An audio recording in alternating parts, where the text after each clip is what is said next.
కీర్తన 83వ కీర్తన. ఇక్కడ ఈ చదవబడిన కీర్తన ఆసాపు రాసిన కీర్తన. ప్రతి ఒక్కరికి తెలిసిందే 73 నుంచి 83 వరకు ఆసాపు రాసిన కీర్తన. మొత్తం 12 కీర్తనలు ఆసాపు రాశారు.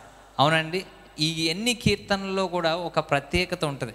నాకు ఆసాపు రాసిన కీర్తన అన్నిటిలో కూడా ఒక ప్రత్యేకత ఏంటి అని ఆలోచిస్తే నాకు బాగా నచ్చింది ఏంటంటే, ఆయన దేవునితో ఎంత నిజాయితీగా ఉన్నా, దేవా నీవు నిజంగా ఉన్నా, లేదంటే నువ్వు ఉన్నవాడివైతే కనుక, నీవు నిజంగా ఉంటే, ఇలాంటి రా ఆనెస్ట్ ఎమోషన్స్ అన్నీ కూడా దేవునితో చెప్తూ ఇంకొక మాట అన్నాడు. అది నాకు చాలా ఇప్పటికీ ఈ రోజుకి గుర్తున్న మాట ఏంటి అని అంటే, దేవుని మందిరమునకు నేను పోయినప్పుడు అప్పటి వరకు నేను అనుకున్నదంతా ఒక రకంగా ఉన్నది, కానీ ఎప్పుడైతే దేవుని మందిరానికి వచ్చానో అప్పుడు వెంటనే నా పర్స్పెక్టివ్ మొత్తం మారింది. వెంటనే నేను చూసే విధానం మారింది. నీ ఎన్ని శ్రమలైనా ఉండొచ్చు, ఎన్ని ఒత్తిళ్ళైనా ఉండొచ్చు, ఎన్ని కష్టాలైనా ఉండొచ్చు, మరలా దేవుని సన్నిధి వైపు తిరిగినప్పుడు, మరలా దేవుని సన్నిధిలో నువ్వు మోకరించి ప్రార్థించినప్పుడు, దేవుని ఈ విషయం పట్ల దేవుడు నాతో ఏం మాట్లాడుతున్నాడని తెలుసుకున్న సమయంన వెంటనే నీ యొక్క ఆలోచన, దానిని చూసే విధానం కూడా మారుతుంది. దేవునికి స్తోత్రం చెప్దామండి. ఆసాపు నుంచి మనం ఏదన్నా నేర్చుకోవాలంటే ఈ ఒక్కటే నేర్చుకుందాం. ఎన్ని ఇబ్బందులున్నా, ఎన్ని ఒత్తిడులున్నా, ఏది నీకు నీ హృదయానికి ఎన్నో ప్రశ్నలు ఉండొచ్చు. ఎందుకంటే మనం అందరం మానవులు. ఒక్కొక్కసారి మనం పడిపోతూ ఉంటాం. దేవా నువ్వు నిజంగా ఉన్నావా, నువ్వు ఉంటే కనుక ఇలా జరిగించవచ్చు కదా, ఇలా అని ఎన్నో ప్రశ్నలు ఉండొచ్చు. కానీ ఆసాపు చేసినట్లే మరలా దేవుని సన్నిధికి వచ్చి ఆయన్ని గోజాడినప్పుడు, నేను ఉన్నవాడిని, సజీవము గల దేవుడిని అనే పర్స్పెక్టివ్ మరింత స్ట్రాంగ్గా నీకు అర్థమవుతుంది. ఆమెన్. ఈ ఆసాపు రాసిన కీర్తనలో చివరి కీర్తన ఈ 83వ కీర్తన. ఈ 83వ కీర్తన 1 నుంచి 18 వరకు వచనాలు మనం చదువుతున్నట్లయితే, ఈ 18 వచనాల్లో కూడా దేవుని యొక్క ఉద్దేశం ఏంటో మనకి క్లియర్గా అర్థమవుతుందని. ఆసాపు మాటల్లో దేవుని యొక్క ఉద్దేశం, దేవుడు ఆసాపుని ఉపయోగించుకొని ఈ వాక్యాన్ని రాయిస్తున్నప్పుడు మనం ఈ వాక్యాన్ని చదివినట్లయితే, మన జీవితానికి అనువదించుకోగలిగితే మన జీవితంలో ఉన్న ఉద్దేశాలు ఏంటో కూడా మనకి స్పష్టంగా అర్థమవుతాయి. నమ్మిన వారందరూ మరి ఒకసారి బిగ్గరగా దేవునికి స్తోత్రం చెప్దామండి. ఈ ఉదయకాల సమయంలో నేను నమ్మేది ఏంటంటే, ప్రతి ఒక్కరూ ఇక్కడి నుంచి ఈరోజు వెళ్ళేటప్పుడు దేవుడు నా పట్ల ఒక గొప్ప ఉద్దేశాన్ని కలిగి ఉన్నాడు. ఆ ఉద్దేశాన్ని, ఆ యొక్క పర్పస్ని ఏ మానవుడు, ఏ ఒత్తిడి, ఏ కష్టం కూడా దానిని నెరవేర్పులోనికి తీసుకురాకుండా ఆపలేదనే ధైర్యంతో ఇక్కడి నుంచి వెళ్ళేవారిగా ఉండాలి. ఆమెన్. ఇక్కడ మనం చూసినట్లయితే ఈ 18 వచనాల్లో కూడా ఒక వచనం నా హృదయాన్ని బాగా తాకిందని. అది 4వ వచనం చూద్దామండి. వారు ఇశ్రాయేలీను పేరును ఇకన జ్ఞాపకమునకు రాకపోవునట్లు జనముగా నుండకుండా వారిని సంహరించుదము రండని చెప్పుకొనుచున్నారు. ఈ మాట చదివినప్పుడు పరిశుద్ధాత్మ దేవుడు నాతో మాట్లాడిన మాట ఏంటి అని అంటే, ఎవరు ఇశ్రాయేలీల్ని అంటే దేవుని ప్రజలైన వారిని, ఎన్నుకోబడిన వారిని, జన సమూహములందరూ కలిసి 8-10 వచనాల్లో మనం చూస్తే ఈ 10 గుంపులు కలిసి వీరిని హతమార్చాలి, ఇశ్రాయేలీలో ఉన్న యొక్క ఈ ఉద్దేశాలని ఏది కూడా సఫలపరచకూడదు, దీనిని మట్టు పెట్టాలి అనే ఉద్దేశంతో ఈ 10 జాతులు కూడా కలిసి ఇశ్రాయేలు మీదకి దండెత్తి కనీసం ఎంత క్రూరంగా ప్రవర్తించారంటే, ఇంగ్లీష్లో అంటారు టు వైప్ అవుట్ కంప్లీట్లీ.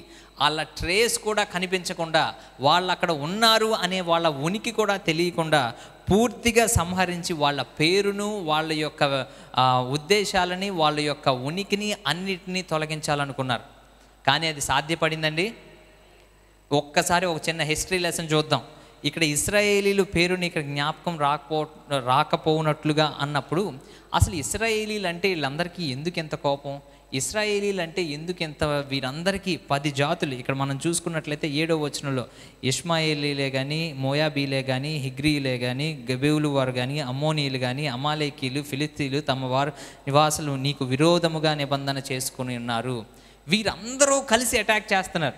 ఎందుకు ఇశ్రాయేలీలు అంటే, ఇశ్రాయేలీలు చేసిన పాపం ఏంటి, వాళ్ళు చేసిన ఇదేంటి, వాళ్ళు ఏదైనా వీళ్ళకి అగెన్స్ట్గా ఏమైనా చేశారా అంటే లేదు. ఎందుకు అని అంటే, కేవలం దేవుని యొక్క ఉద్దేశం వాళ్ళ మీద ఉన్నందుకు మాత్రమే వీళ్ళందరూ గుమ్ముగూడారు. ఈ మాట నేను ఎందుకు చెప్తున్నానంటే, మన జీవితాల్లో చాలా కలలు, చాలా ఆశలు, చాలా ఉద్దేశాలు మన జీవితంలో ఉంటాయి. దేవుడు మనకు వాగ్దానం ఇస్తూ ఉంటాడు. ఆ వాగ్దానాన్ని ఎలాగైనా నెరవేర్పులోనికి రాకుండా చెయ్యాలి అని చెప్పి చుట్టూ ఉన్న కొన్ని వందల వేల మంది, కొన్ని ప్రజలు, దేవుని తెలియని ప్రజలే అవ్వచ్చు, తెలిసిన వారు అవ్వచ్చు, ఎలాగైనా కానీ వీళ్ళని సఫలం అవ్వకూడదు, వీళ్ళు ఫలభరితమైన జీవితం జీవించకూడదు, ఏ విధమైనటువంటి పరిస్థితుల్లో అయినా వీళ్ళని తుడిచివేయాలి, దేవుని ఉద్దేశాల్లో నుంచి వీళ్ళని బయటికి లాగేయాలి అని చెప్పి ఎన్నో పన్నాగాలు పన్నుతూ ఉంటారు. అవునా కాదండి? కానీ ఇక్కడ మనం చూసుకున్నట్లయితే దేవుని ఉద్దేశము మాత్రమే నెరవేరింది తప్ప అపవాది ఉద్దేశం ఎన్నడూ కూడా నెరవేరలేదు. దేవుని ఉద్దేశం ఏంటి అని మనం చూస్తే, ఇజ్రాయేలీల పైన ఎందుకు ఇంత కోపం అనేది మనం చూసుకున్నట్లయితే ఒక విషయం చూద్దామండి. ఆదికాండం 12:2-3 కనుక చూస్తే, నేను నిన్ను గొప్ప జనముగా చేయుదును, నీ ద్వారా భూమి అందుల సమస్త జనులు ఆశీర్వదించబడుదురు. దేవుడు అబ్రహాముకు ఒక గొప్ప వాగ్దానం చేశాడు. ఆ వాగ్దానం ఏంటంటే, నీ ద్వారా, నీ సంతానం ద్వారా అనేక మంది ప్రపంచమంతా కూడా రక్షణ పొందుతారు అన్నాడు. ఆ రక్షణ, ఆ వాగ్దానం చివరిలో ఎవరిలో నెరవేరింది? యేసుక్రీస్తు ప్రభు వారిలో నెరవేరింది. గలతీయులకు రాసిన పత్రిక 3:16 చూద్దామండి. ఆ సంతానము అనగా క్రీస్తే అన్నాడు. అబ్రహాముకి ఇచ్చిన వాగ్దానం యొక్క సంతానం ఎవరండి? ఆ సంతానము క్రీస్తే. గలతీయులకు రాసిన పత్రిక 3:16 ఒక్కసారి తీసి చదువుదామండి. అబ్రహామునకు అతని సంతానమునకు వాగ్దానం చేయబడెను. 3:16 చివరి వచనం చదువుదామండి. ఆ సంతానము అనగా క్రీస్తే. ఆ సంతానం ఎవరంటండి? క్రీస్తే. ఆ యొక్క వాగ్దానం క్రీస్తులో నెరవేర్చబడింది. దేవునికి స్తోత్రం చెప్దామండి. నీ సంతానం నీ తరువాత లేచినప్పుడు అతని రాజ్యమును నేను నిత్యముగా స్థాపించదని అన్నాడు. దేవునికి స్తోత్రం చెప్దామా? నీ సంతానమును స్థాపిస్తానన్నాడు, నిత్యముగా స్థాపిస్తానన్నాడు. ఇవన్నీ కూడా ఎందులో నెరవేర్చబడినాయి అంటే క్రీస్తులో మాత్రమే నెరవేర్చబడినాయి. దేవునికి స్తోత్రం చెప్దామండి. ప్రతి ఒక్క వాగ్దానము ఇజ్రాయేలీల్ని మట్టు పెట్టాలి, ఇజ్రాయేలీల్ని కంప్లీట్గా తుడిచిపెట్టాలి అని ఎందుకు ఇంతమంది, ఇన్ని ఒక 10 జాతులు కలిసి అటాక్ చేశారు అని అంటే కేవలం ఒకటే ఒక ఉద్దేశం.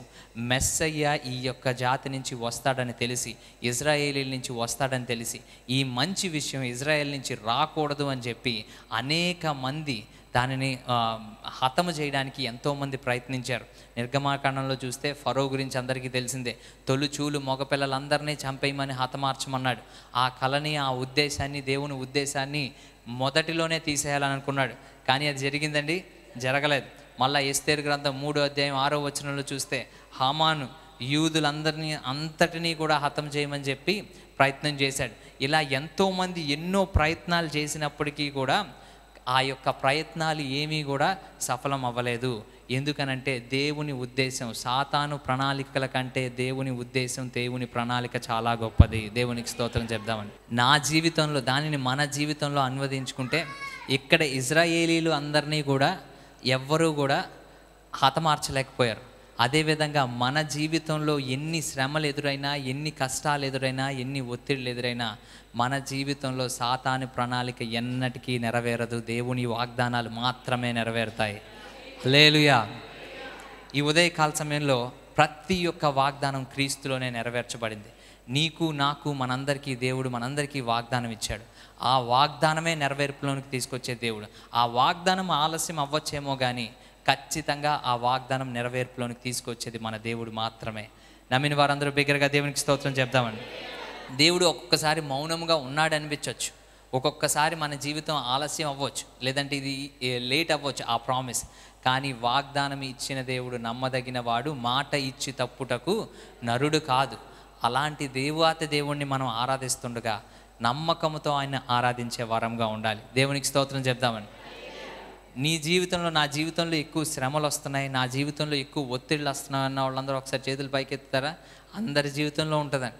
అందరి జీవితంలో ఏదో ఒక ఇబ్బందే, ఏదో ఒక కష్టం, ఏదో ఒక శ్రమే. కానీ గుర్తుపెట్టుకోవాల్సిన విషయం ఏంటంటే, ఈ శ్రమలు మన జీవితంలో వస్తున్నాయి అని అంటే దేవుని ప్రణాళిక నీ మీద ఉంది అని దాని అర్థం. దేవునికి స్తోత్రం చెప్దామండి. హల్లెలూయా. దేవుని ప్రణాళిక లేనోనికి, దేవుని ఉద్దేశాలు, దేవుని వాగ్దానాలు వాని మీద లేనోనికి ఏ విధమైనటువంటి అపవాది వాడిని బోధర్ చేయడానికి కూడా, వాళ్ళని కదిలించడానికి కూడా ఇష్టపడదు. ఎందుకంటే ఈడు ఎలాగో పోతాడు, ఈడు పోయేవాడికి నేను కొత్తగా ఏదో పన్నడం ఎందుకు అని చెప్పి వదిలేస్తాడు. అదే గనక దేవుని వాగ్దానాలను పట్టుకొని ఖచ్చితంగా నువ్వు దీనిని నెరవేర్పులోనికి తీసుకొస్తావు, దీనిని ఖచ్చితంగా చేస్తావని నిరీక్షణ గల వారిని ఆ నిరీక్షణ తీసివేయాలని చూస్తుంది, ఆ యొక్క ఉద్దేశాలని చెడిపేయాలని చూస్తుంది. ఎంతోమంది వచ్చి అటాక్ చేయాలని చూస్తారు. అయినప్పటికీ కూడా అవి ఏమీ కూడా వర్ధిల్లివ్వకుండా దేవుడు మాత్రమే సహాయం చేసి ఆయన ఉద్దేశాలన్నీ మన పట్ల నెరవేరుస్తాడు. ఆమేన్. బిగ్గరగా దేవునికి స్తోత్రం చెప్దామండి. హల్లెలూయా. ఇక్కడ ఇదే వాక్యం చూస్తే కనుక దేవుడు ప్రతి ఒక్క జాతిని కాపాడాడు అంటే మీ జీవితంలో మీకు ఇచ్చిన వాగ్దానాన్ని కూడా కాపాడతాడు. ఇశ్రాయేలీల్ని ఏ విధంగా అయితే కాపాడాడో మీ యొక్క వాగ్దానాన్ని ఈ ఉదయకాల సమయంలో దేవుడు మీకు ఇచ్చిన వాగ్దానం ఏంటో ఒక్కసారి ఒక క్షణం నెమరేసుకోండి, ఒక్కసారి జ్ఞాపకం తెచ్చుకోండి. ప్రభువా, నా జీవితంలో ఇన్ని వాగ్దానాలు చేశావు ప్రభువా, ఈ వాగ్దానాలన్నీ కూడా శత్రువు చేతి నుంచి నన్ను విడిపించుతానన్నావు, నీవు నన్ను ఎన్నడూ విడవను ఎడబాయనన్నావు. ఈ వాగ్దానాలన్నీ కూడా నీవు మాత్రమే కాపాడే దేవుడో ప్రభువా, నీ ఉద్దేశాన్ని మాత్రమే నెరవేర్చగలిగే దేవుడో ప్రభువా. నాకున్న ఈ కలలు, నాకున్న ఈ ఆశలు, నాకున్న ఈ యొక్క కోరికలు అన్నిటినీ కూడా ప్రభువా చుట్టూ చూస్తే కూడా ఇది అవుతుందా లేదా అనే పరిస్థితిలో ఉన్నాను. కానీ నేను మాత్రం ఒకటి నమ్ముతున్నాను, నమ్మదగిన దేవుడు నీవు మాత్రమే. నిన్ను ఆశ్రయించి వారిని సిగ్గుపరిచే దేవుడో కాదు, నీవు మాత్రమే నాకు శిబిరముగా ఉండే దేవుడు అని ఎంతమంది అయితే ధైర్యంగా చెప్పగలుగుతారో వారి జీవితాల్లో దేవుడి యొక్క అద్భుత కార్యాలని చూస్తారు. దేవునికి స్తోత్రం చెప్తామండి. దేవుని వాగ్దానాలని మనం ఏ విధంగా కాపాడుకోవాలి అనేది 2 విషయాలు చెప్పి నా మాటలు ముగిస్తాను. దేవుని యొక్క వాగ్దానాలు, ఇక్కడ ఉన్న వారందరికీ కూడా దేవుని వాగ్దానం ఇచ్చాడని నేను నమ్ముతున్నారండి? అలా నమ్మిన వారిని మనమందరం కూడా ఆ వాగ్దానాలని కాపాడుకోవాలంటే ఏం చేయాలి అనేది 1-2 విషయాలు చెప్పి నా మాటలు ముగిస్తాను. మొట్టమొదటిగా దేవుని వాగ్దానాలు మన జీవితంలో కాపాడుకోవాలి అని అంటే నమ్మకంతో నిలబడేవారిగా ఉండాలి. దేవునికి స్తోత్రం చెప్దామని. నమ్మకంతో నిలబడాలి. ఎలాగంటే దేని మీద నమ్మకంతో నిలబడాలి? దేవుని వాగ్దానం మీద, దేవుని మీద నమ్మకంతో నిలబడాలి. ప్రతి ఒక్కరూ దేన్నో దాన్ని ఆనుకొనే నిలబడతారు, అంతే తప్ప ఎవరు ఏది ఆనుకోకుండా గాల్లో నిలబడలేరు కదా. అదే విధంగా మనం దేని మీద ఆనుకొని నిలబడాలి అంటే దేవుని వాక్యము మీద మాత్రమే ఆనుకొని నిలబడే వారిగా ఉండాలి. దేవునికి స్తోత్రం చెప్దామండి. హల్లెలూయా. దేవుని వాక్యము మీదే ఆనుకొని నిలబడేవారిగా ఉండాలి అని అన్నప్పుడు దేవుని వాక్యాన్ని ప్రతిరోజు చదివితే, ప్రతిరోజు దాన్ని ధ్యానిస్తే అప్పుడు ఆ వాక్యం మన జీవితంలో మనం ఎదుర్కొంటున్న పరిస్థితుల మధ్యలో ఏం మాట్లాడుతుందో మనకు అర్థమవుతుంది. అర్థమైనప్పుడు దానిని బట్టి దాని మీద మనం నిలబడగలుగుతాం. దేవుని వాగ్దానాన్ని, దేవుని వాక్యాన్ని మీద నిలబడేవారు మాత్రమే కాపాడుకోగలం. దేవునికి స్తోత్రం చెప్తాం. రోమాపత్రిక 4:20-21 వచనాలు చదువుతామండి. అబ్రహాము దేవుని వాగ్దానం మీద విశ్వాసంతో నిలబడ్డాడు, దేవుడు చెప్పింది చేయగలడని సంపూర్ణంగా నిశ్చయించాడు. అలా నిలబడ్డాడు కాబట్టే అబ్రహాము జీవితంలో ఏం జరిగింది, ఏం జరుగుతుంది ఏమీ పట్టించుకోకుండా ఎవరు చెప్పారని మాత్రమే పట్టించుకున్నాడు. దేవునికి స్తోత్రం చెప్దామండి. 4:20-20 వచనాల వరకు చదువుతామండి. ఆ విశ్వాసము వలన దేవుని గురించి సందేహింపక ఆయన వాగ్దానము చేసిన దానిని నెరవేర్చుటకు దేవుడు సమర్థుడని రూఢిగా విశ్వసించి, చాలండి, విశ్వాసము వలన బలమునొందనంట. దేవునికి స్తోత్రం చెప్తామండి. ఈరోజు మన వాగ్దానాలను నిలుపుకోవాలి అని అంటే మొట్టమొదటిగా చేయాల్సింది ఏంటంటే మన విశ్వాసంలో బలము నొందుకునే వారిగా ఉండాలి. అబ్రహాము దేవుని వాగ్దానం మీద విశ్వాసంతో బలపడ్డాడు, విశ్వాసం ఉంచాడు కాబట్టే ఆ విశ్వాసంలో ఎదిగాడు. ఇక్కడ కూడి ఉన్న మనమందరం కూడా ఈ ఉదయకాల సమయంలో దేవుడు మనందరితో చెప్తున్న మాట ఏంటంటే మన దేవుని వాక్యము పట్ల విశ్వాసముతో ఆ విశ్వాసములో ఎదిగే వారిగా ఉండాలి, ఆ వాక్యం మీద నిలబడే వారిగా ఉండాలి. ఎన్ని కష్టాలు వచ్చినా, ఎన్ని ఒత్తిడులు వచ్చినా ఆ వాక్యానికి మించి అతీతంగా చేయకుండా వాక్యానుసారమైన జీవితాన్ని జీవిస్తే ఖచ్చితంగా మన జీవితాల్లో కూడా వాగ్దానాలని నిలుపుకునే వారిగా ఉంటాం. దేవునికి స్తోత్రం చెప్దామండి. హల్లెలూయా. వాగ్దానాలు కాపాడుకోవాలి అని అంటే, లేదంటే వాగ్దానాల్లో నిలిచి ఉండాలంటే మన యొక్క హ్యూమన్ లాజిక్, మన యొక్క రీజనింగ్ పనిచేయదండి. కేవలం నమ్మకం మాత్రమే పనిచేస్తుంది. నోవాహుకి చెప్పిన మాట ఏంటి? ఓడ కట్టమన్నాడు. ఓడ కట్టమని చెప్పిన తర్వాత ఆయనకి అనేకమైన సందేహాలు వచ్చి ఉండొచ్చు కదా. ప్రభువా, వర్షం అన్నావు, నీళ్ళు అన్నావు, ఏది ఎర్రటెండలో అంత పెద్ద కొండపైన, అరారవతి కొండపైన ఇక్కడ ఓడ కట్టమన్నప్పుడు జనాలందరూ కూడా పిచ్చోళ్ళలో చూశారు. కానీ నోవాహు మాత్రం దేవుని మాటను నమ్మాడు. నమ్మి ఆ నమ్మకంతో పని ప్రారంభించాడు. పని ప్రారంభించిన తర్వాత కడుతున్నప్పుడు ఒక్క చుక్క అయినా వర్షం పడిందండి? లేదు. 100 సంవత్సరాల వరకు వర్షం పడలా. అంటే 100 సంవత్సరాల వరకు కన్సిస్టెంట్గా అదే పనిని చేస్తూ చేస్తూ చేస్తూ చేస్తూ ఉండగా మెల్లిగా ఒక్కొక్క చినుకు రావడం స్టార్ట్ అయింది. అలా స్టార్ట్ అవ్వడంతో నీళ్ళే ఓడ దగ్గరికి వచ్చినాయి. దేవునికి స్తోత్రం చెప్దామండి. హల్లెలూయా. మిమ్మల్ని అందరినీ ఒక ప్రశ్న అడగాల, నీళ్ళు ఓడ దగ్గరికి వెళ్ళినాయా, ఓడే నీళ్ళ దగ్గరికి వచ్చిందా? నీళ్ళే ఓడ దగ్గరికి వచ్చినాయి. నీ విశ్వాసంతో దేవుని మీద నమ్మకంతో ఉంటే కనుక ప్రతిదీ కూడా నీ పాదాల దగ్గరే దేవుడు తీసుకొస్తాడు. నువ్వు దేనికోసం పరిగెత్తక్కర్లేదు. దేవునికి స్తోత్రం చెప్దాం. నమ్మిన వారందరూ బిగ్గరగా దేవునికి స్తోత్రం చెప్దామండి. నోవాహు నమ్మకంతో దేవుని వాక్యాన్ని నమ్మాడు. కావాల్సినవి అన్నీ కూడా నోవాహు పాదాల దగ్గరికే వచ్చినాయి. మీ జీవితంలో ఏది కావాలన్నా దేవుని వాక్యం మీద నమ్మకం ఉంటే అన్నీ మీ పాదాల దగ్గరికే వస్తాయి. అది ఉద్యోగం అయినా, అది వ్యాపారం అయినా, ఇల్లు అయినా, అప్పుల బాధ అయినా, ఏదైనా కానీ దేవుని మీద పూర్తిగా నమ్మకం ఉంచి విశ్వాసముతో ఆయన మాట మీద మాత్రం నిలబడితే కనుక అన్నీ నీ పాదాల దగ్గరికే వస్తాయి. నోవాహు ఎంత కష్టమైనా కానీ, చుట్టూ ఉన్న వాళ్ళందరూ పిచ్చోళ్ళు అన్నారు, అసలు నీకు లాజిక్ ఉందా అన్నారు. వర్షం పడితే 2 చుక్కలైనా వస్తే అప్పుడు నువ్వు ఈ ఓడ కట్టొచ్చు. ఈ ఓడ ఏమన్నా చిన్న ఓడదా? 2-3 స్టేడియంలు అంత పెద్ద ఓడ. ఇవన్నీ కడుతున్నప్పుడు జనాలందరికీ చెప్తున్నాడు, ఇది వర్షం పడుతుందయ్యా, మారు మనసు పొందండి అన్నప్పుడు అందరూ ఏమన్నారు? పిచ్చోడువా, ఇక్కడ ఏం చేస్తున్నావు, నువ్వు బయటికి పో, ఇక్కడి నుంచి, మా ఇంటి నుంచి పో అన్నారు. అందరూ పిచ్చోడిని చూసినట్టు చూశారు. కానీ దేవుని మాట మీద నిలబడిన వాడు రక్షణ పొందడానికి, వాళ్ళ కుటుంబం మొత్తానికి రక్షణ పొందడానికి కారణమయ్యాడు. చుట్టూ ఉన్నవారికి దీవెనకరంగా మారాడు. తన కుటుంబాన్ని రక్షించుకున్నాడు. దేవుని మాట మీద నిలబడే ప్రతి ఒక్కరి జీవితాల్లో కూడా గొప్ప ఆశీర్వాదాలు కేవలం నీ కోసమే కాదు, నీ చుట్టూ ఉన్నవారికి కూడా నువ్వు దీవెనకరంగా మారుతావు. నీ చుట్టూ ఉన్న వాళ్ళకు కూడా ఆశీర్వాదకరంగా మారుతావు. దేవుని మాట మీద నిలబడిన ప్రతి ఒక్కరి జీవితంలో కూడా క్షేమం ఉంటుంది. చుట్టూ బయట దేవుని ఉగ్రతలో చాలామంది కొట్టుకుపోయారు. ఓడ లోపల ఉన్న వారందరూ కూడా క్షేమంగా ఉన్నారు. ఎంతమంది అయితే దేవుని యందు విశ్వాసం ఉంచి ఆ మాటను నమ్ముతారో, ఆ మాటను నమ్మిన ప్రతి ఒక్కరూ కూడా ఆ ఓడలో, క్రీస్తు అనే ఆ ఓడలో సంరక్షణతో, మంచి ప్రొటెక్షన్తో దేవుని ఉగ్రతను తప్పించుకొని ఆయన ప్రేమకు, ఆయన కనికరానికి, ఆయన రక్షణకు దాసులవుతారు. దేవునికి స్తోత్రం చెప్దామండి. నీ పరిస్థితిని బట్టి కాదు కానీ నీ విశ్వాసమే నీ భవిష్యత్తును మార్చేదిగా ఉండాలి. దేవునికి స్తోత్రం చెప్దామండి. హల్లెలూయా. మరి ఒకటి, వాగ్దానాన్ని మన జీవితంలో నిలబెట్టుకోవాలి అని అంటే ఏం చేయాలంటే ప్రతికూలతలో భయపడకూడదు. మీ పక్కన వారితో చెప్పండి, ప్రతికూలతలో భయపడకూడదని. ఎన్ని ప్రతికూలతలు వచ్చినా కూడా భయపడేవారిగా ఉండకూడదు. ఇందాక చెప్పాను కదండి, ప్రతికూలతలు వస్తున్నాయి అని అంటే దాని అర్థం ఏంటి? దేవుని ఉద్దేశం నీ పట్ల ఉందని. దేవుని ఉద్దేశం నీ పట్ల లేదు అని అంటే కనుక ఎన్నో ఇబ్బందులు ఎదుర్కొంటూనే ఉంటాం. దేవుని ఉద్దేశాలు లేదు అని అనుకోండి, ఈయన్ని ఎంత చేసినా అనవసరం, వదిలేద్దామని చెప్పి వదిలేస్తారు.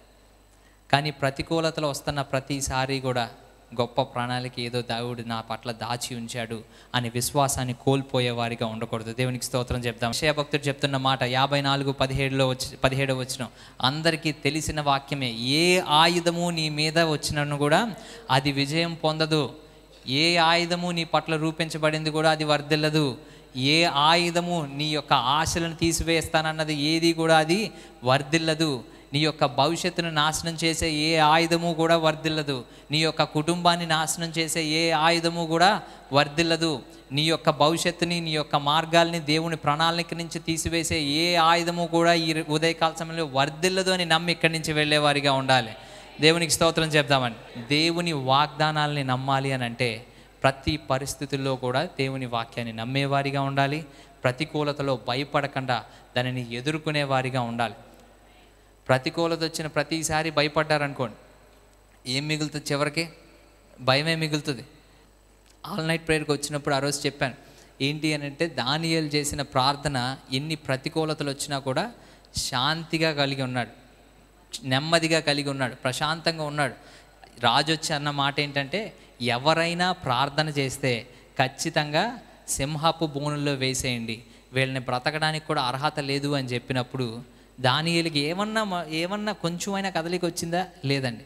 అది విన్న తర్వాత నార్మల్గా యథావిధిగా యథాప్రకారం పైకి వెళ్ళిపోయి యెరూషలేము వైపు కిటికీలు తెరిచి రోజుకు 3 సార్లు ఏ విధంగా అయితే ప్రార్థన చేసుకున్నాడో అదే విధంగా ప్రార్థన చేసుకుంటూ ఉన్నాడు. అదే విధంగా యథాప్రకారం ప్రార్థన చేసుకుంటూ ఉన్నాడు. అన్ని ప్రతికూలత మధ్యలో వేరే వాళ్ళు అయితే కనుక కంగారు పడిపోయి, కనీసం నాకు అనిపించే మాట ఏంటంటే, దాక్కొనైనా ప్రార్థన చేసుకోవచ్చుగా, దేవుడు వింటాడు కదా. ఎవరికి కనబడకుండానైనా ప్రార్థన చేసుకుంటే రాజాజ్ఞ ఉంది, ప్రార్థిస్తే చంపేస్తానన్నాడు, పైగా రాజుకి మంచి ఫేవరెట్. ఇవన్నీ తెలిసినప్పటికీ కూడా మరి ఎందుకు ఈ విధంగా చేశాడని నేను ఆలోచన చేస్తే అక్కడ నాకు పరిశుద్ధాత్మ దేవుడు మాట్లాడిన మాట ఏంటంటే, చుట్టూ ఉన్నవారికి భయపడటం కంటే దేవునికి భయపడటం గొప్ప విషయం అని తెలుసుకున్నాడు. దేవుడు నా తోడుంటే చుట్టూ ఉన్నవాళ్ళు ఎన్ని పరిస్థితులు వచ్చినా, ఎన్ని ఒత్తిడులు వచ్చినా అవి నన్ను ఏమీ చెయ్యవు అనే ఉద్దేశాన్ని తెలుసుకున్న దానియేలు ధైర్యంగా ఆ మందసం వైపు తిరిగి ప్రార్థన చేశాడు, దేవుని ప్రసన్నత కోరుకున్నాడు. ఎంతమంది అయితే ఈ ఉదయకాల సమయంలో ప్రతికూల పరిస్థితుల్లో కూడా ప్రార్థనలు చేస్తారో, ప్రతికూల పరిస్థితుల్లో కూడా దేవుని మందసం వైపు తిరిగి అంటే దేవుని ప్రసన్నత కోరుకుంటారో, దేవుని సన్నిధి కోరుకుంటారో, వారి జీవితంలో నిత్యము శాంతితో నింపుతాడు. దేవునికి స్తోత్రం చెప్దామండి. హల్లెలూయా. దానియేలు జీవితాన్ని చూసినప్పుడు మొట్టమొదటి క్వాలిటీ నాకు తీసుకోవాలనిపించింది ఏంటంటే శాంతి, ప్రశాంతత. ఈ రోజుల్లో ఎన్నున్నా కానీ ప్రశాంతత లేదు ఎవరికి. ఆ ప్రశాంతత కావాలి అంటే ప్రార్థనలో మాత్రమే ఆ ప్రశాంతత దొరుకుతుంది, ఇంకెక్కడా దొరకదండి. ఏ మోర్ మార్కెట్లో దొరకదు, ఏ సూపర్ మార్కెట్లో దొరకదు. నీకు ప్రశాంతత కావాలి అంటే ఒకటే ఒక చోట దేవుని సన్నిధిలో ఆయన ప్రార్థనలో పాదాలు పట్టుకున్న వారికి మాత్రమే ప్రశాంతత దొరుకుతుంది. దేవునికి స్తోత్రం చెప్దామండి. మా ఫ్రెండ్ ఒక అతను ఉన్నాడు, అతను ఫోన్ చేసి చెప్తున్న మాట ఏంటంటే, నాకు చాలా యాంగ్షియస్గా ఉన్నదిరా అని. ఆయనకి 60 సంవత్సరాలు ఆయన చెప్తున్న మాట ఏంటంటే, ఇప్పుడు ఎందుకు యాంగ్షియస్గా ఉన్నావు, ఇప్పుడు అంతా రిటైర్మెంట్ కదా, అంతా బాగానే ఉన్నావు కదా, ఇప్పుడు ఎందుకు యాంగ్షియస్గా ఉన్నావు, ఇప్పుడు ఎందుకు భయపడుతున్నావు అంటే, ఫస్ట్ అన్నాడు, నా జీవితం మొత్తం ఏదో ఒక రకంగా ఏదో ఒక ఇబ్బంది జరుగుతూనే వచ్చింది, సడన్గా ఇప్పుడు ఏ ఇబ్బంది లేకపోతే ఏం జరుగుతుందా అనే టెన్షన్ ఎక్కువైపోతుంది నాకు. ప్రశాంతత లేకపోవడానికి మన జీవితంలో ఏదో అపవాదం వచ్చి మనల్ని ఏదో కొత్తగా ఏది చేయక్కర్లా. ఏమీ చేయకపోయినా మన మైండ్లో మనం పెంచుకునే ఆ రియాలిటీస్, మన మైండ్లో పెంచుకునే అవన్నిటిని బట్టి కూడా యాంగ్షియస్గా మారుతాం. కానీ అలాంటి పరిస్థితుల్లో ఎంత పెద్ద అపవాదం వచ్చినా నీకు ప్రశాంతత కావాలి అంటే దేవుని మీద నమ్మకం ఉంచాలి, ప్రార్థన చేయాలి. అలా ప్రార్థన చేసిన వారి జీవితాల్లో మాత్రమే గొప్ప కార్యాలు చూస్తాం. ఏ ఆయుధము నీ పట్ల రూపించబడినది విజయం పొందదు, వర్ధిల్లదు అని అన్నాడు. ఈ ఉదయకాల సమయంలో నమ్మకంతో ఇక్కడి నుంచి వెళ్ళేవారిగా ఉండాలి. ప్రార్థన చేస్తున్నాను ప్రభువా, ఏ ఆయుధము నీవు నా జీవితంలో వాగ్దానం ఇచ్చావు, ఏ ఆయుధము నా కుటుంబం పట్ల రూపించబడిన ఏ ఆయుధము కూడా వర్ధిల్లదన్నావు, నా భవిష్యత్తు పట్ల రూపించబడిన ఏ ఆయుధము వర్ధిల్లదన్నావు. ఆ వాగ్దానాన్ని కాపాడుకోవడానికి నేను నమ్మకంతో నీ వాక్యం మీద ఆధారపడుతున్నాను, సహాయం చేయి అని అడిగిన ప్రతి ఒక్కరి జీవితంలో దేవుడు గొప్ప కార్యం చేస్తాడు. ఆమేన్. మూడోదిగా చూస్తే సహనముతో ఎదురు చూసేవారిగా ఉండాలి. ఎలా చూడాలంటండి? సహనముతో ఎదురు చూసేవారిగా ఉండాలి. హబకుకు రాసిన పత్రిక హబకుకు 2:3, హబకుకు రాసిన గ్రంథం 2:3 దుష్టాంతము నియమిత కాలమునకు ఉన్నది, ఆలస్యముగా కనబడినను వేచి నుండుము. వేచి చూడమని దేవుని వాక్యం చెప్తుందండి. వేచి చూసిన ప్రతి వారి జీవితాల్లో కూడా గొప్ప కార్యాలు జరుగుతాయి. దేని మీద వేచి చూడాలి? దేవుని వాక్యం మీద ఆధారపడి ఆ వాగ్దానం నెరవేర్పులోకి వస్తుందని వేచి చూడాలి. అలా వేచి చూసిన ప్రతి ఒక్కరి జీవితంలో కూడా గొప్ప కార్యం జరుగుతుంది. నిర్ణయ కాలమున జరుగును, అది ఖచ్చితంగా తప్పక జరుగును, జాగు చేయక వచ్చును. ఈ ఉదయకాల సమయంలో దేవుడు మనందరితో మాట్లాడుతున్న మాట ఏంటంటే, నీ జీవితంలో దేవుని ఇచ్చిన వాగ్దానాన్ని నిలుపుకోవాలంటే సహనంతో ఎదురు చూసేవారిగా ఉండాలి. కోపంతో ఎదురు చూసేవారిగా ఉండాలని రాసిందండి, సహనంతో ఎదురు చూసేవారిగా ఉంది. పక్కన వాళ్ళ మీద సనిగి ఎదురు చూడమని ఉందా? ఎదుటోళ్ళ మీద తిట్టుకుంటూ ఇంకా వాళ్ళ జీవితంలో వచ్చేసి నా జీవితంలో రాలేదు, వాళ్ళకి ఉద్యోగం వచ్చింది నాకు ఉద్యోగం రాలేదు, వాళ్ళకి ఇంట్లో కొత్త ఇల్లు కట్టుకున్నారు మేము కట్టుకోలేదు, అందరి జీవితంలో అంత ఆరోగ్యం బాగానే ఉంది, నా జీవితంలో ఏంటి ఇలా ఉంది, అలా సనుక్కుంటూ దేవుని వైపు ఎదురు చూడమని ఉందా?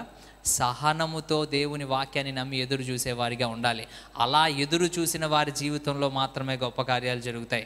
అలా ఎదురు చూసిన వారి జీవితాల్లో మాత్రమే దేవుడు ఇచ్చిన వాగ్దానాన్ని వారి జీవితంలో నిలుపుకోగలరు. దేవుడు ప్రతి ఒక్కరి జీవితంలో వాగ్దానాన్ని ఇచ్చాడు. ఆ వాగ్దానాన్ని ఇచ్చినది నిలుపుకోవాలంటే మొట్టమొదటిగా దేవుని వాక్యాన్ని నమ్మేవారిగా నమ్మకంగా ఉండాలి, ప్రతికూలతలో భయపడకుండా ఎదురు చూడాలి. మూడోది సహనముతో ఎదురు చూసేవారిగా ఉండాలి. దేవునికి స్తోత్రం చెప్దామని. హల్లెలూయా. దేవుడు చేసే కార్యాలు ఒక్కొక్కసారి ఆలస్యమైనట్టు ఉంటాయి కానీ ఖచ్చితంగా నెరవేరుతాయి ఉంటాయి. దానికి బెస్ట్ ఎగ్జాంపుల్ ఎక్కడో ఎతకక్కర్లేదండి. మనం యేసేపు జీవితాన్ని చూడండి. యేసేపు సహాయం చేశాడు, మంచి ఫలితం రావాలని ఎక్స్పెక్ట్ చేశాడు. జైల్లో పెట్టిన తర్వాత కూడా అన్ని సంవత్సరాలు వెయిట్ చేసిన తర్వాత అప్పుడు వెంటనే ఒక ఆశ కలిగింది. ఇతనికి సహాయం చేశాడు. నువ్వు బయటికి వెళ్ళిన తర్వాత కొంచెం రాజుకి చెప్పి కొంచెం ఫేవర్ చేసి నన్ను బయటికి తీసుకురమ్మని అన్నాడు. అనినప్పుడు వెంటనే ఎవరైతే కొంచెమైనా కృతజ్ఞత కలిగిన వాళ్ళు చెప్పాలి కదా, చెప్పేవాళ్ళు మర్చిపోయాడు చెప్పలా. అయినప్పటికీ కూడా నాకు ఇక్కడ బాగా నా హృదయానికి తాకింది ఏంటి అంటే యేసేపు జీవితం. యేసేపు శనిగాడా వాళ్ళ మీద? యేసేపు ఏదన్నా చేశాడా? ఏమీ చేయలా. నమ్మకంతో సహనంతో ఎదురు చూశాడు. రాజుగా దేవుడు మార్చాడు. దేవునికి స్తోత్రం చెప్దాం. హల్లెలూయా. సహనంతో ఎదురు చూసిన ప్రతి వారి జీవితంలో కూడా నిన్ను కూడా దేవుడు ఘనతగా మారుస్తాడు. గొప్పగా రాజుగా నిన్ను చేస్తాడు. మంచి ఉన్నతమైన స్థలాల్లో దేవుడు నిన్ను పెడతాడని నేను నమ్ముతున్నాను. నమ్మిన వారందరూ బిగ్గరగా దేవునికి స్తోత్రం చెప్తాము. నేను ఎప్పుడు చెప్తానంటే ఆలస్యం అవుతుంది అని అంటే దేవుడు అంతకంటే బిగ్గర్ అండ్ బెటర్, శ్రేష్టమైనది ఏదో నీ కోసం దాచి ఉంచాడు అని దాని అర్థం. నేను ఇదివరకు హోటల్కి వెళ్ళినప్పుడు కానీ చెప్తా ఉంటారు కదా, ఇడ్లీ కూడా ఇలా కావాలి నాకు, దోశ ఆయిల్ వేయకుండా వేయాలి అని చెప్తారు. ఆడికి వెళ్ళి దోశ ఆయిల్ వేయకుండా ఎలా చేస్తారు? అసలు ఏ బుద్ధి జ్ఞానం. నేను కూడా అడిగా, చిన్నప్పుడు అలాగే అడిగేవాడిని, అన్న ఆయిల్ తక్కువ అని. కానీ దోశ ఆయిల్ లేకుండా ఎలా వేస్తారు? వేయరు కదా. సో వెళ్ళినప్పుడు స్పెసిఫిక్గా అందరికీ ఒక రకంగా వేసేవాడు. నన్ను చూశాడు, బాబు ఒక నిమిషం పక్కన ఉండనేవాడు. ఎందుకు? మనకి ఈ విధంగా కావాలి, ఈ స్పెసిఫికేషన్తో కావాలి, సన్నగా వేయించాలి, మరీ ఎక్కువగా మాడిపోకూడదు, సాఫ్ట్గా ఉండాలి, నూనె లేకుండా వేయాలి, ఇలా ఇన్ని స్పెసిఫికేషన్స్ చెప్తున్నావు అనుకో. ఏం చెప్తాడు? ఒక 2 నిమిషాలు పక్కన ఉండు, నీ ఆర్డర్ చాలా స్పెషల్గా ఉంది కాబట్టి నీ స్పెషల్ టైం తీసుకొని స్పెషల్గా చేస్తాను, నువ్వు పక్కన ఉండి అంటారు. అదేవిధంగా మన జీవితంలో కొన్ని ఆలస్యం అవుతున్నాయి అనుకోండి, దాని అర్థం ఏంటి? నువ్వు దేవుణ్ణి అడుగుతున్న ప్రతిదీ కూడా ఒక స్పెసిఫిక్గా ఒక ప్లాన్తో ఒక పర్పస్ తోటి అడుగుతున్నావు. దేవుడు అన్నాడు, 1 నిమిషం పక్కన ఉండు, నేను ప్రిపేర్ చేస్తున్న టైంలో నువ్వు ప్రిపేర్ అవుతూ ఉండు, ఖచ్చితంగా దేవుడు అవన్నీ నెరవేర్పులోకి తీసుకొస్తాడన్నారు. దేవునికి స్తోత్రం చెప్తామండి. హల్లెలూయా. ఈరోజు నువ్వు దేవుడిని ఏం అడుగుతున్నావు నాకు తెలియదు, కానీ అడిగిన ప్రతిదీ కూడా దేవుడు నెరవేర్పులోనికి తీసుకొచ్చే దేవుడు, ఇచ్చిన వాగ్దానాన్ని నెరవేర్చే దేవుడు. ఆ అడిగిన ప్రతిదీ కూడా నమ్మకంతో విశ్వాసంతో, ఎన్ని ఒత్తిడిలు వచ్చినా దేవుని వాక్యం మీద విశ్వాసంతో అడిగితే కనుక ఖచ్చితంగా అవి నెరవేర్పులోనికి వస్తాయి.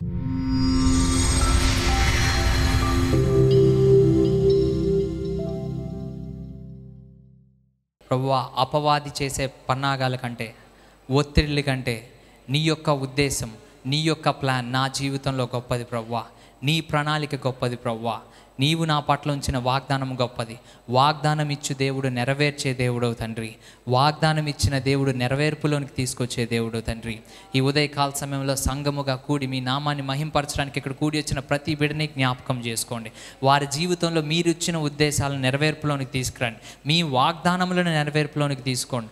యేసయ్య, నమ్మకంగా మీ వాక్యం మీద ఆధారపడుతున్న ప్రతి బిడ్డని జ్ఞాపకం చేసుకోండి. విశ్వాసములో బలపరచండి. నమ్మకంతో ప్రార్థిస్తున్నాం ప్రభువా. ప్రార్థనలో ఎదిగే కృపని ప్రతి ఒక్క బిడ్డకి దయచేయండి ప్రభువా. వాక్యములో విశ్వాసముతో ఎదిగే, వాక్యం మీద ఆనుకొని వాక్యం మీద నిలబడే శక్తిని ప్రతి ఒక్కరికి దయచేయండి ప్రభువా. మీ కృపలో వర్ధిల్లింప చేయండి తండ్రి. సహనముతో మీ వాక్యాలు మా జీవితాల్లో నెరవేర్పులోనికి రావడం కోసం సహనంతో ఎదురు చూడటానికి సహాయం చేయండి.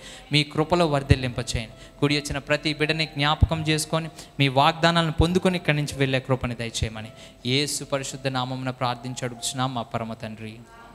ఆమేన్.